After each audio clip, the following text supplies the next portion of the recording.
Grizzly bears will expand their range only as far as people will let them, according to wildlife experts.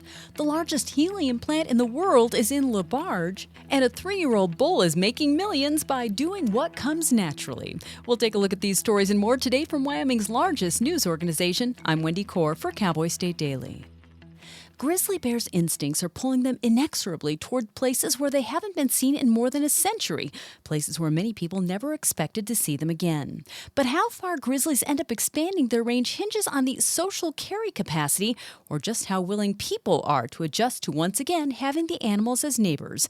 That's according to Cowboy State Daily's Mark Hines. People are okay with it to a degree. It's one thing if the grizzlies are just kind of doing it naturally. They're kind of naturally reoccupying their old habitat rather than being forcibly reintroduced as part of some government program.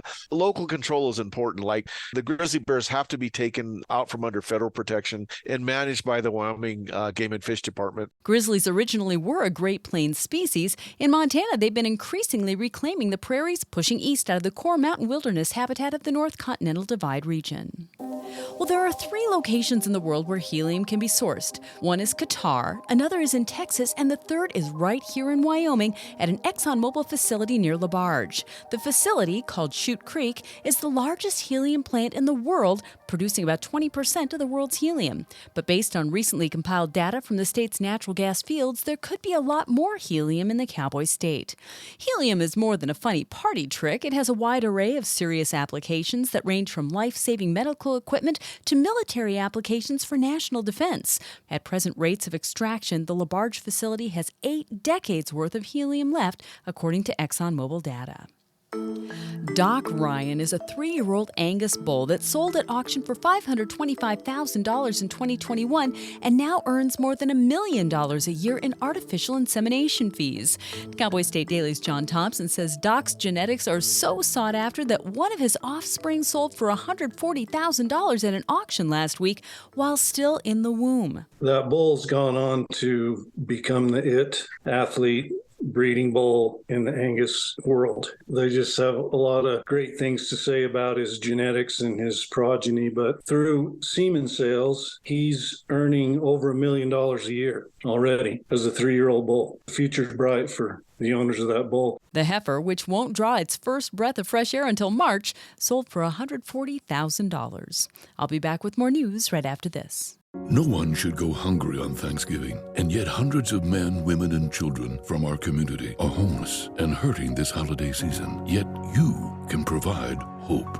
Just $2.58 provides a hot meal and life-changing services at the Wyoming Rescue Mission, like safe, welcoming shelter, support, and long-term recovery to help them get back on their feet. Learn more and give online at wyomission.org. That's wyomission.org.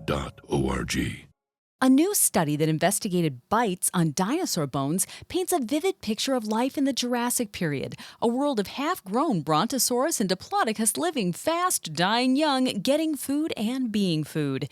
As Cowboy State Daily's Andrew Rossi reports, the study has altered traditionally accepted notions of Jurassic life. The world of Jurassic Wyoming, it lived and died and thrived on teenage pregnancy. The dinosaurs, the long-necked dinosaurs, they grew up fast. They reached sexual maturity earlier so they could reproduce, and they laid a bunch of eggs. And then those smaller long-necked dinosaurs, they were the primary food source for the big meat eaters. The study suggests that the young sauropods were easier for the large Jurassic predators to kill and eat. The massive adult sauropods that make the most impressive museum exhibits were a lucky exception to the norm of mass mortality among their younger, smaller counterparts. And those who've ever wanted to fire an actual machine gun now have their chance. The Cody Firearms Experience recently bought a genuine, fully operational 1943 World War II .30 caliber Browning 1919 A4 machine gun, complete with a tripod.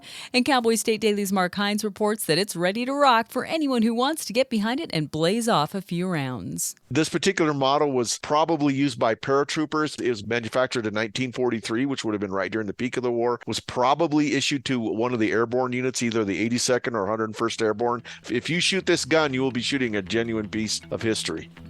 And that's today's news. You can get your free digital subscription to Wyoming's only statewide newspaper by hitting the subscribe button on CowboyStateDaily.com. I'm Wendy Corr for Cowboy State Daily.